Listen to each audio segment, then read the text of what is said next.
मंगल एक पावरफुल और उग्र ग्रह है, तो जाहिर सी बात है कि इसके जो गोचर हैं वो हमारे लिए वैसे भी ज्यादा इंपॉर्टेंट होते हैं। कंसिडरिंग कि मंगल पृथ्वी के पुत्र हैं, पृथ्वी के काफी पास भी हैं, और क्योंकि हमें मंगल को कॉलोनाइज करने का भी मन है, अब इस वजह से मंगल और ज्यादा प्रभावी हो जाते हैं, इंपॉर्टेंट हो जाते हैं हम लोगों के लिए। खैर, खालिस एस्ट्रोलॉजिकल बेसिस पर भी देखा जाए तो मंगल के जो गोचर हैं, हमारी एनर्जी कहाँ जा रही है, हम क्या करना चाहते हैं, कहाँ हमारा एफर्ट जा रहा है, वो दिखाने में बहुत सहायक होता है। 23 अप्रैल को मंगल जा रहे हैं मीन राशि में, जो कि गुरु की राशि है, और यहाँ पर कुछ समय के लिए मंगल गुरु का परिवर्तन योग भी बनेगा। इस योग से क्या क्या होगा और मंगल के मीन राशि के गोचर से हमें क्या क्या देखने को मिलेगा दुनिया के स्तर पर, इंडिविजुअल्स के स्तर पर, वो जान लेते हैं आज के वीडियो में।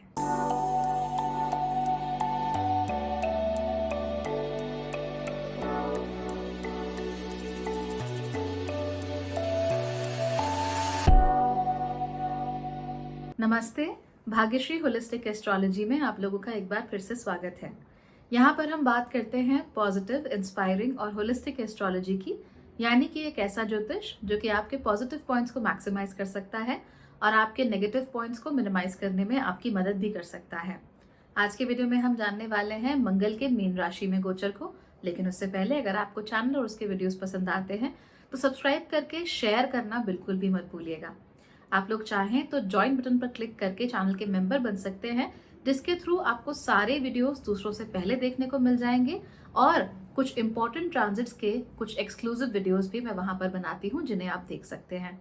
अगर आप लोग कंसल्टेशंस लेना चाहते हैं या मिनी मेकओवर प्लान का हिस्सा बनना चाहते हैं या फिर ज्योतिष सीखना चाहते हैं, तो फिर आप मेरी वेबसाइट भाग्यश्री.org पर जाकर अपने लिए कंसल्टेशन बुक कर सकते हैं या मेरे कोर्सेज और प्लान्स का हिस्सा बन सकते हैं।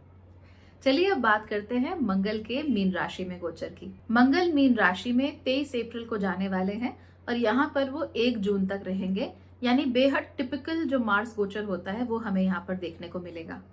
जब मंगल मीन राशि में प्रवेश कर जाएंगे तो मंगल और गुरु के बीच में एक परिवर्तन योग जन्म लेगा।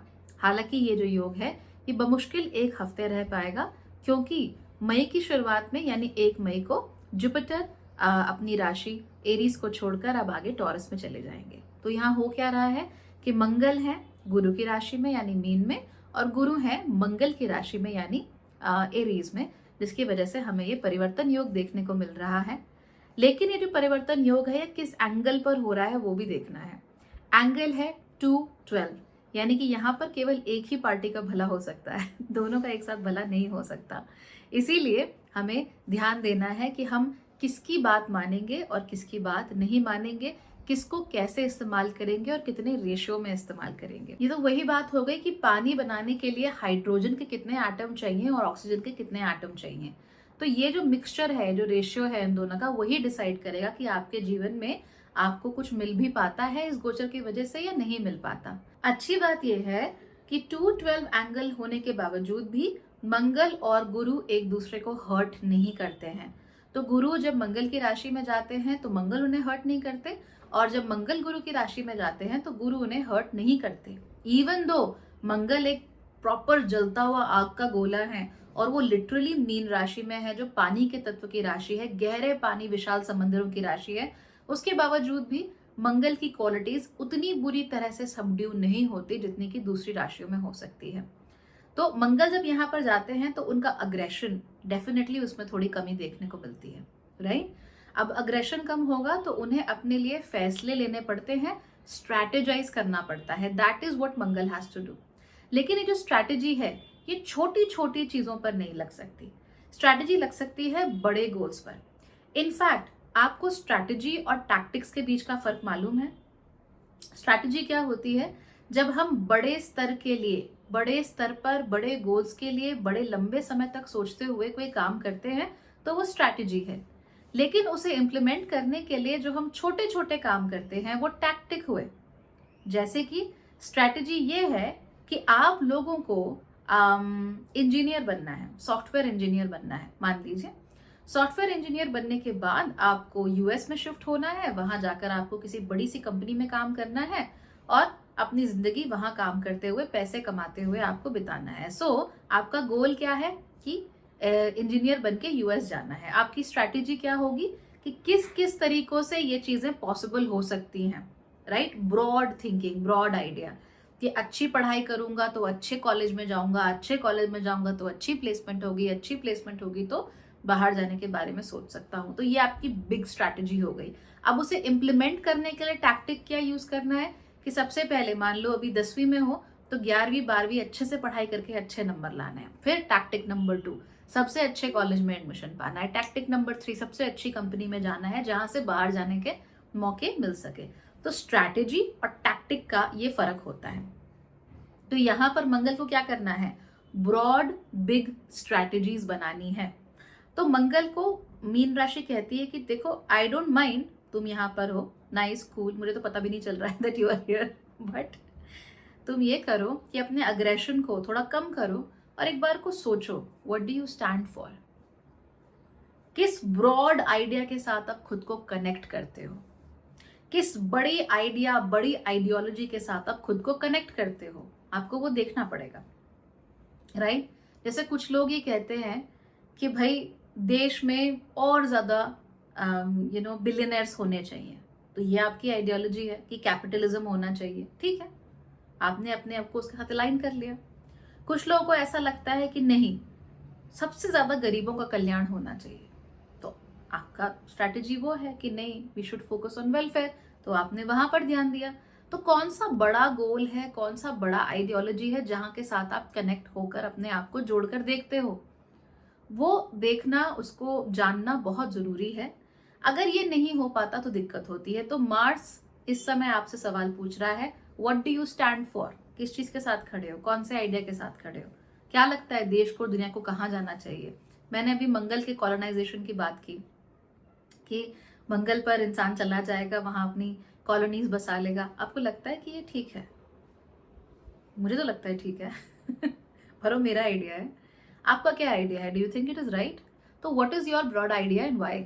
आपके हिसाब से हमें पृथ्वी तक ही सीमित रहना चाहिए, पृथ्वी को ही बचाना चाहिए, या फिर पृथ्वी को बचाते बचाते एक इंटर गैलेक्टिक सिविलाइजेशन बनने के बारे में भी सोचना चाहिए? That's up to you, that's your idea, you can stand by it. आपको क्या लगता है कि आपको वीगन हो जाना चाहिए? खाने पीने के मामले से लेकर कॉस्मेटिक्स तक you should be vegan? Do you stand by that theory? Do you stand by that ideology? Figure it out. किसके साथ स्टैंड करते हो? कौन सी चीज आपके साथ कंपैटिबल है? नाउ कई बार क्या होता है कि लोग तो बड़ी बड़ी चीजों के साथ स्टैंड कर लेते हैं कि हाँ, इस समय ये चल रहा है, मैं भी यही करूंगा।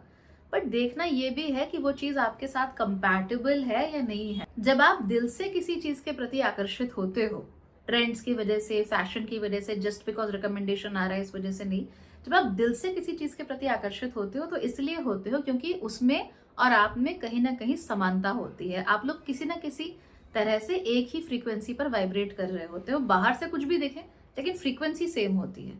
तो आप डिसाइड कीजिए कि आपकी फ्रीक्वेंसी कहाँ मैच करती है। Where does your frequency match? आपको क्या लगता है कि क्या बच्चों को 18 साल पे घर छोड़ देना चाहिए, अपने हिसाब से जीना चाहिए, या फिर आपको लगता है कि नहीं, फैमिली के साथ रहो, कलेक्टिव तरीके से रहो? So what is it, what is your broad thinking? आपको वो फिगर आउट करना है। ब्रॉडली आपको क्या लगता है कि वैष्णव मार्ग फॉलो करना चाहिए या शाक्त मार्ग फॉलो करना चाहिए? ब्रॉडली क्या है? अब इसका मतलब ये नहीं कि लड़ने लगो सामने से कि तुम फलाना मार्ग को फॉलो कर रहे हो, मैं फलाना मार्ग को फॉलो कर रहा हूँ तो मैं तुमसे बड़ा हूँ। हालांकि ऐसी टेंडेंसीज बहुत ज्यादा हैं इस समय पर, मैं पहले भी बता चुकी हूँ आपको। ऐसे नहीं करते। भगवान शिव और भगवान विष्णु स्वयं ये कहते हैं कि जो हम दोनों में भेद करता है वो महापापी होता है। तो भेद नहीं करना, बट ब्रॉडली आपके साथ क्या कंपैटिबल है अब वो देखिए। रास्ता कोई भी गलत नहीं है, बट आपके साथ क्या कंपैटिबल है वो देखना होता है। So this is what we have to figure out. और हमें सामने वाले को इंसल्ट नहीं करना, सामने वाले को परेशान नहीं करना, सामने वाले को ये नहीं बोलना कि तू गलत है। हमें ये बोलना है कि मेरे साथ ये कंपैटिबल है, मैं ये करना चाहता हूँ, मैं ये पाना चाहता हूँ। तो एक व्यक्ति सरकार बनकर भी लोगों की सेवा कर सकता है, एक व्यक्ति सरकारी नौकर बनकर भी लोगों की सेवा कर सकता है, और एक व्यक्ति एनजीओ चलाकर भी लोगों की सेवा कर सकता है। एक व्यक्ति अपनी इनकम का 10वां हिस्सा गरीबों के लिए, जिन लोगों को भी जरूरत हो उनके लिए खर्च करके अपने स्तर पर केवल वो भी कर रहा है। तो सेवा सभी कर रहे हैं। बट सेवा का स्टाइल, सेवा का तरीका अलग अलग है। आपको वो डिसाइड करना है कि आपका तरीका क्या है, ठीक है। So this is again what we have to do. तो मेरी सेवा का तरीका क्या है कि मैं आप लोगों को जो चीज़ें मैंने सीखी हैं, आपको बिना डराए धमकाए, बिना सेंसेशनलाइज किए, आपको जो चीज़ जैसी है उसको जितने सिंपल सरल तरीके में हो सके उसे समझा सकूं। तो ये मेरी सेवा है आप लोगों के लिए। किसी और के लिए किसी और तरीके से हो सकती है। So it could be different for everybody. You figure out what is important for you. और इतना जोर इस बात पे इसलिए दे रही हूँ क्योंकि जो लोग नहीं फिगर आउट करेंगे फिर वो दिक्कत में रहते हैं। फिर वो अगला पूरा 1 साल सोचते हुए बिता देंगे कि यार ये क्यों हो रहा है, मुझे ऐसा नहीं करना चाहिए था, पर अब तो मैं फंस गया हूँ, अब मैं क्या करूँ। तो ये सब होता रहेगा। So figure it out, what do you stand for. और ये बात सिर्फ 1 साल की नहीं है, आप लिटरली 4-5 साल के लिए फंस सकते हो। So be careful, what do you stand for. किस चीज की तरफ आपका झुकाव है, कौन सी चीज जेन्युइनली आपके जो टेम्परामेंट है, आपका जो नेचर है उससे मैच करती है। Please be careful there. अच्छा, जब मंगल प्रवेश करेंगे मीन राशि में तो वहां पर वो अकेले नहीं होंगे। यहाँ पर ऑलरेडी 3 ग्रह बैठे हुए हैं। सबसे पहले तो यहाँ पर शुक्र है। 23 अप्रैल को यहाँ पर मंगल प्रवेश कर जाएंगे मीन राशि में, लेकिन 25 तारीख को शुक्र यहाँ से बाहर निकल जाएंगे। तो इसका मतलब कि मंगल और शुक्र का आपस में आज सच कोई इंटरेक्शन देखने को नहीं मिल रहा है। जब मंगल की एंट्री हो रही होगी उसी समय पर शुक्र बाहर जा रहे होंगे, तो उनके बीच के इंटरेक्शन को इतना इतना पावरफुल नहीं हो सकता यहाँ पे। फिर दूसरा जो ग्रह यहाँ पर है वो कौन सा है, वो है वक्री, नीच और अस्त बुध। 25 अप्रैल को वो वक्र गति से बाहर आ जाएंगे और मार्गी होकर वो भी आगे की ओर चलना शुरू कर देंगे। आगे की ओर कहाँ, आगे की ओर यानी एरीज राशि की तरफ चलना शुरू कर देंगे। तो हम देखते हैं कि वीनस भी दूर जा रहे हैं मंगल से और बुध भी दूर जा रहे हैं मंगल से। लेकिन एक ग्रह ऐसा है जो मंगल से दूर नहीं जा रहा है, वो मंगल के पास आ रहा है और उस ग्रह का नाम है राहु। तो सबसे ज्यादा समय यहाँ पर वो भी क्लोजली राहु और मंगल बिताएंगे एक दूसरे के साथ। एक और चीज यहाँ पर हो रही है कि एक तरफ से तो राहु है वो मंगल के पास आ रहे हैं सामने से, और पीछे से शनि मंगल के पास आ रहे हैं। तो ये जो मंगल है वो शनि और राहु के बीच में सैंडविच हो गए हैं। अब इस सैंडविच होने की वजह से क्या होगा, प्रेशर्स पड़ते हैं, क्योंकि तीनों ही का तामसिक नेचर है। तो तामसिक तरह के प्रेशर्स जो हैं वो ज्यादा बढ़ते हैं। इम्पल्स पे काम करने का मन करता है, जो जी में आया वो करने का मन करता है। कंसिक्वेंसेस की आपको कोई फिक्र नहीं है, you want to do whatever you want to do. तो ऐसे में जो लोग स्पिरिचुअल गोल रखते हैं, क्यों, क्योंकि मीन राशि नैसर्गिक रूप से स्पिरिचुअल राशि है, नैसर्गिक रूप से वो मोक्ष कारक राशि है, नैसर्गिक रूप से वो मोक्ष कारक घर की राशि है, नैसर्गिक रूप से वो आउट ऑफ द वर्ल्ड राशि है।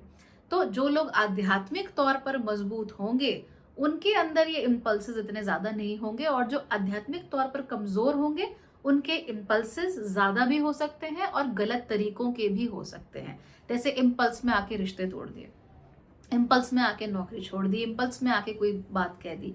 तो आध्यात्मिक तौर पर अगर आप लोग ऊपर नहीं गए हो तो गलत तरीके के इम्पल्सेस ज्यादा होंगे।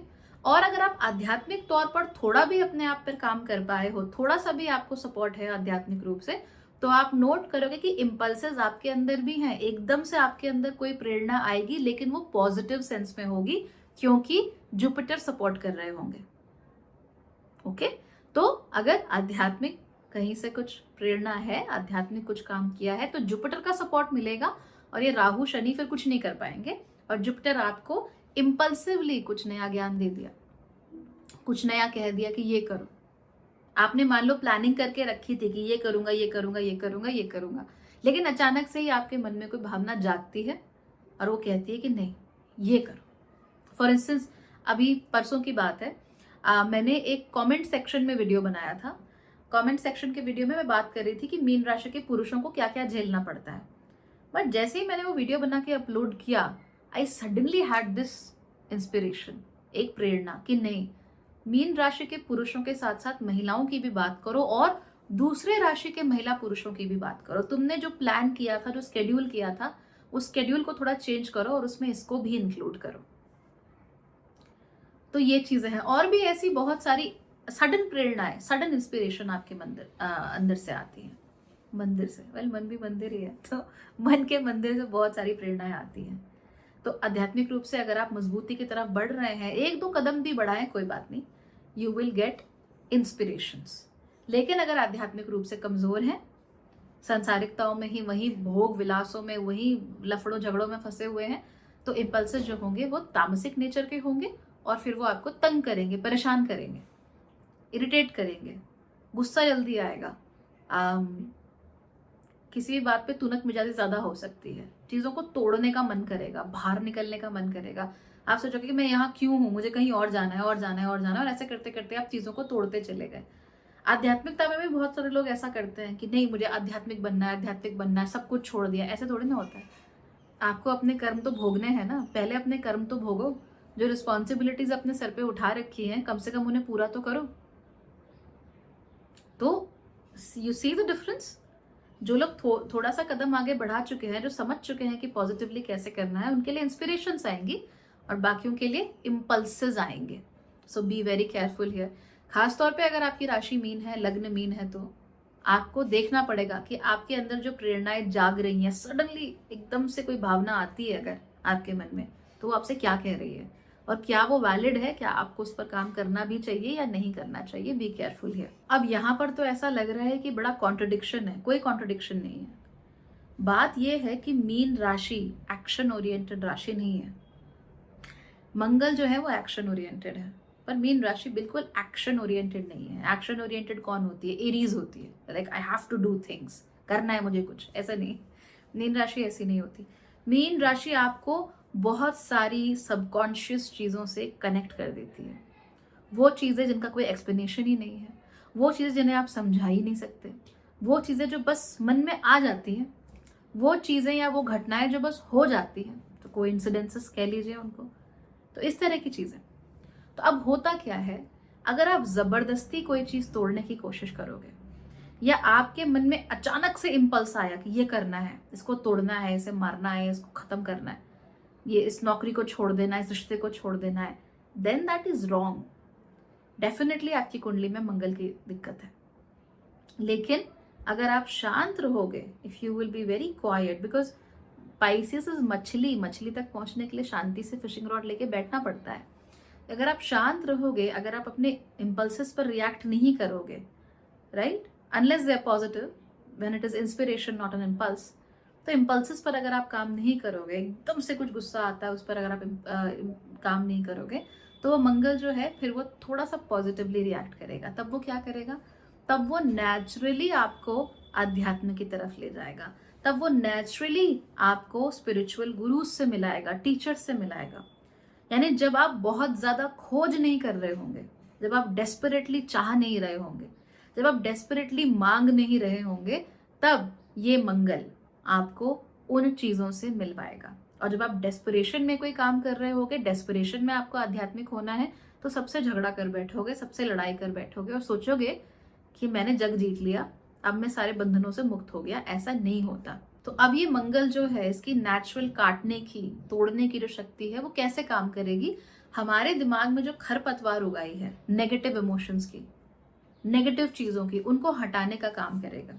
और मैं आपसे कह रही हूँ ना कि मीन राशि वाले क्या करेंगे, अब वो कहेंगे कि भाई मैं भी तो कुछ करूं, बहुत हो गया, I want to do something, I want to feel powerful, I want to do things for myself. ये होगा।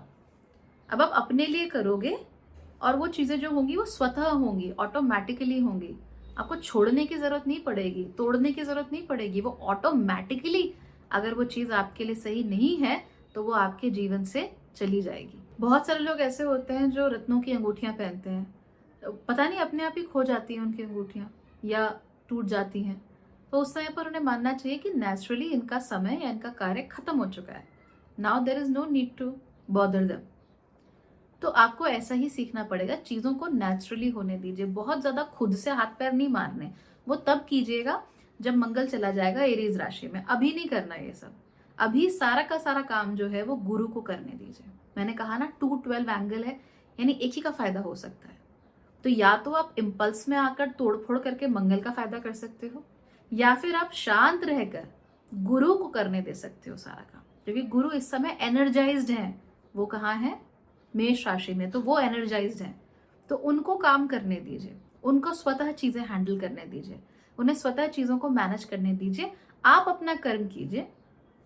आपको अगर अच्छी इंस्पिरेशन आ रही है तो अच्छी इंस्पिरेशन पर काम कीजिए, लेकिन अपना कर्म करते रहिए। जबरदस्ती डेस्परेशन में आके फ्रस्ट्रेट होके आपको हाथ पैर नहीं मारने, otherwise it will bring bad results, जो कि अभी नहीं लंबे समय तक आपको नुकसान दे सकते हैं। बी केयरफुल, जो कि मंगल तो लौट कर आ ही जाएंगे मीन में 1 साल में, 1 सवा साल में, लेकिन गुरु वापस यहाँ लौट कर 12 साल तक नहीं आने वाले। तो ये जो परिवर्तन योग बन रहा है मंगल और गुरु का मीन और मेष राशि में, ये आपको 12 साल तक कम से कम देखने को नहीं मिलेगा। क्या आप चाहते हैं कि आने वाले 12 साल में आपका जीवन सिर्फ आपके इम्पल्सिव डिसीजंस के द्वारा रूल हो? अगर नहीं, तो फिर गुरु को अपना काम करने दीजिए, समय को अपने हिसाब से चलने दीजिए। आपके दिमाग से जो भी क्लीनिंग इस समय चल रही है ना, स्क्रबिंग चल रही है आपके दिमाग में, आपके इमोशंस में, उसको होने दीजिए, लेट इट हैपन। और अगर आपको नंबर्स दिखते हैं, बहुत सारे लोगों को 1111, 333, ऐसे बहुत लोगों को दिखता है, एनिमल्स के थ्रू ऐसा लगता है कि सिंबलिज्म्स आ रहे हैं, ड्रीम्स के थ्रू सिंबलिज्म्स आ रहे हैं, इन चीज़ों पर बहुत ध्यान दीजिए। मैंने भाग्यश्री होलिस्टिक लिविंग में इन सबके ऊपर सीरीज बनाई हुई है। आपने नंबर्स दिखे हैं या एनिमल सिंबलिज्म्स हैं, ड्रीम सिंबलिज्म्स है, जो भी हैं, इफ़ यू सी देम, वहाँ पर जाकर आपको वो नंबर्स जो मोस्ट कॉमन है कम से कम वो तो आपको दिख ही जाएंगे। और इसके अलावा भी अगर आप किसी नंबर के बारे में जानना चाहते हो तो मुझे कमेंट करके बताना, I will definitely make a video on that. तो ये चीज़ें जो आपको सिग्नल्स मिल रहे हैं फ्रॉम द यूनिवर्स वो बढ़ जाती हैं। आपको आंखें खोलकर रखनी पड़ती हैं कि हाँ ऐसा हो रहा है and I need to stay put.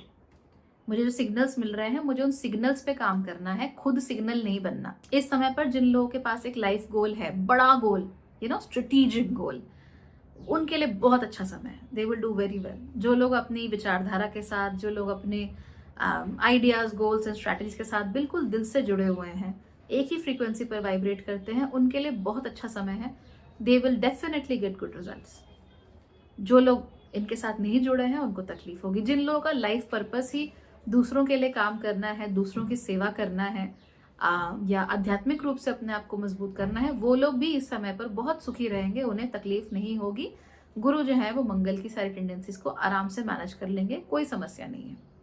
But अगर आपकी कुंडली में मंगल खराब स्थानों पे बैठा हुआ है या अच्छे रिजल्ट्स नहीं देता, गुस्सा ज़्यादा आता है, इम्पल्सिव ज़्यादा हो, in that case you might have issues. इस समय पर जिनकी भी कुंडली में गुरु बहुत अच्छी स्थिति में है, या मान लीजिए गुरु स्वराशि हैं, आपके आत्मकारक हैं, गुरु आपकी कुंडली में एग्जॉल्टेड हैं यानी उच्च के हैं, या आपका जन्म ही गुरु की राशियों में हुआ है, इन दैट केस आपके लिए समय बहुत अच्छा है। इस समय पर आप बिल्कुल वॉरियर मोड में आ जाएंगे। आपको लगेगा कि बस मेरी जिंदगी मेरे हाथ में है, मैं डिसाइड करूंगा, मैं डिसाइड करूंगी कि मैं क्या करना चाहता हूँ, और आप बहुत ही ज्यादा स्ट्रेटेजिकली उस गोल की तरफ बढ़ेंगे। सो फॉर इंस्टेंस, आपको होटल बनाना है, आपने एक जमीन ली, लेकिन आपको मालूम है कि फिलहाल आपके पास 11 कमरे बनाने का ही बजट है। आपने कहा जी ठीक है, मैं स्ट्रैटेजी बनाता हूँ कि अभी मैं 11 कमरों से शुरुआत करूँगा, फिर इस तरीके से रेवेन्यू जनरेट होगा, फिर मैं पीछे का जो हिस्सा है वहाँ पर 50 कमरे और जोड़ दूंगा इन दिस मच टाइम, इसको मैं ऐसे प्रमोट करूँगा। सो ये स्ट्रैटेजी है, big term planning, long term planning. तो ये आप लोग जरूर करोगे। अगर आपकी राशि मीन है, इन दैट केस डेफिनेटली किसी न किसी तरह की कुछ रिलीजियस या स्पिरिचुअल प्रैक्टिस में अपने आप को इन्वॉल्व कीजिए, ताकि आप लोग शांत रह सके और ताकि पॉजिटिवली मार्स की इस एनर्जी का आप लोग इस्तेमाल कर सके। अगर आपकी राशि एरीज है, बहुत सारे सिग्नल आएंगे, ड्रीम्स के थ्रू आएंगे, लोगों के थ्रू आएंगे। कई बार कहीं बैठे होगे, कोई इंसान कुछ कह रहा होगा, आपको नहीं कह रहा होगा, बट आपको लगेगा कि वो डायरेक्टेड आप ही की तरफ था, आप ही को भगवान ने बताया है कि ऐसे करो। मन के अंदर अचानक से कोई प्रेरणा जाग गई कि माँ का भंडारा करो या मंदिर बनवाओ, या ऐसे कुछ भी आपके मन में आ गया। तो ये बहुत हो सकता है आप लोगों के साथ। मंदिर जाने का भी मन कर सकता है। तो this can be very very common for you. बाकी की जो राशियां हैं उनके ऊपर जो इम्पैक्ट है, जैसा कि मैंने आपको पहले भी बताया, वैसा ही इम्पैक्ट पड़ेगा। कुछ लोगों के ऊपर कम डिग्री पे पड़ेगा, कुछ लोगों के ऊपर ज्यादा डिग्री पे पड़ेगा, लेकिन इम्पैक्ट कमोबेश सबके ऊपर यही रहेगा। इसीलिए ना किसी का छप्पर फटने वाला है, ना किसी की किस्मत फूटने वाली है। This is what's going to happen. तो राशि, लग्न कुछ भी हो, समय पता हो ना पता हो, कोई फर्क नहीं पड़ता। व्हाट मैटर्स इज कि इस समय मंगल कर क्या रहे हैं, और आप उस मंगल से अपने लिए बेस्ट कैसे निकाल सकते हो। So that's all for today. I hope कि आपको समझ में आ गया होगा और आई होप कि मैंने आपको जो भी बताया है आप उस पर अमल ज़रूर करोगे, so that you have a better, more fulfilling, a more holistic life.